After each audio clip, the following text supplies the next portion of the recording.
Good morning, my brothers and sisters. Welcome to episode 116 of Be With Me. Now, Be With Me is a chronological walk through the Gospels, and we're doing it in 7-minute-a-day segments.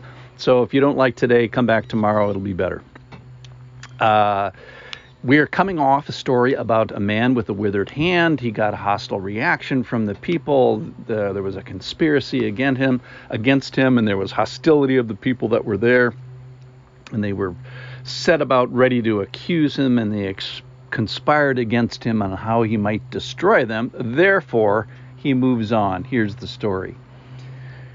This is from Matthew chapter 12, verse 15. Jesus, aware of this, withdrew from there, and many followed him, and he healed them all, and ordered them not to make him known.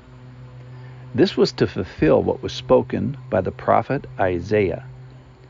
Behold, and the rest of this is a quote from Isaiah chapter 42. Behold, my servant whom I have chosen, my beloved, with whom my soul is well pleased. I will put my spirit upon him. He will proclaim justice to the Gentiles. He will not quarrel or cry aloud, nor will anyone hear his voice in the streets.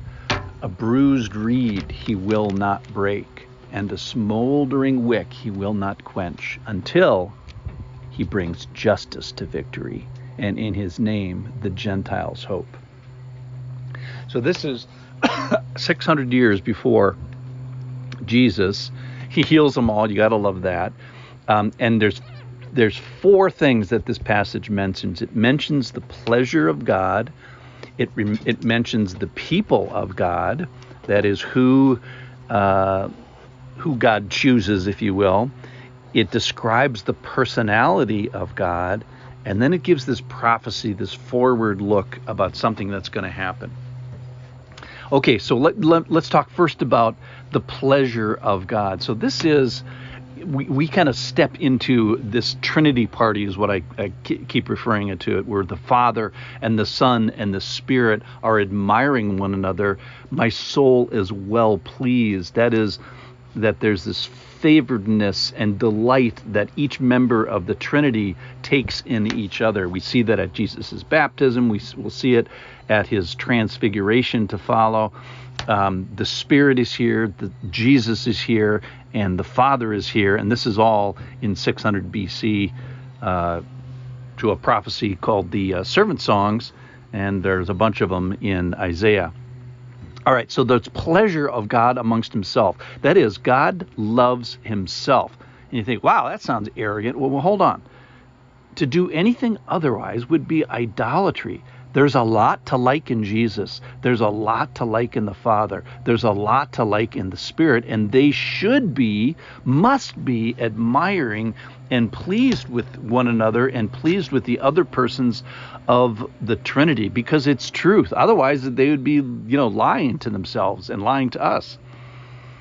So let's enjoy the Trinity enjoying itself. All right, let's talk about the people of God. And that is, he will proclaim justice to ... Who? Who is he proclaiming justice to? And then here, this is such a surprise because the Bible is primarily about the history of the Jews. Here's what it says. And he will proclaim justice to the, wait for it, the Gentiles. And we've seen this over and over, even in these short 116 7-minute considerations. We've seen it with the woman of the well, the Samaritan, who was sort of a half-Jew. We've seen it with the centurion asking Jesus to heal his son from afar. We've seen it with Jesus's references to Naaman and the widow of Zarephath when he was in Jerusalem, and when he even mentioned those two non-Jews, they wanted to throw him off a cliff. So here we see the heart of God through who he chooses as a people. That is, he chooses the unchosen. He chooses the poor. He chooses the foreigner. He chooses the widow. And he proclaims justice to a people group who generally justice was outside their reach, and not even expected, not even dreamed of. Justice at that era was whatever a person in power wants to do. It's hard for us to imagine, because that almost never worked out to be in the people's favor. In fact, maybe to take the word almost out of there, it never worked out for anyone's favor unless you were a member of that person's family. So the people of God, sort of the unchosen he chooses. And then we hear about the personality of God. We find out he's not quarrelsome. He's not loud. He's not advertising himself. In fact, he's trying to almost keep it quiet. We find that he's gentle. A bruised reed he will not break. A smoldering wick he will not quench. So then finally, that's the gentle Jesus until the last two lines, until he brings justice to victory, and in his name the Gentiles hope. So this is going to be fulfilled clearly 100%, and justice is going to win. I always laugh when I see someone holding a sign that says, "We want justice." Really? Do you really want justice? Do you want 100% justice? Do you want 100% justice for what goes through your mouth? Do you want 100% justice for what's in your heart or what's in your head? If we had 100% justice, who can stand? The answer is nobody. So nobody can stand, unless you've hoped in his name. That's what that verse says. He'll bring justice to victory, and in his name the Gentiles will hope. They better, because otherwise you don't want justice.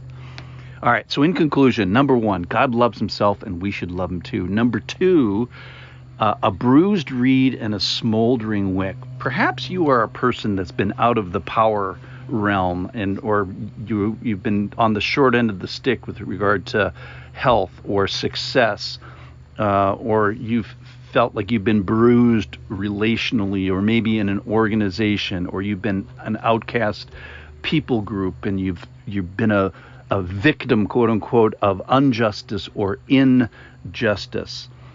Well, that's how this verse starts, and it kind of doesn't end like that. So the woe is me turns into, don't be stuck there, because then the teaching point is to go with he. Don't stop with woe is me.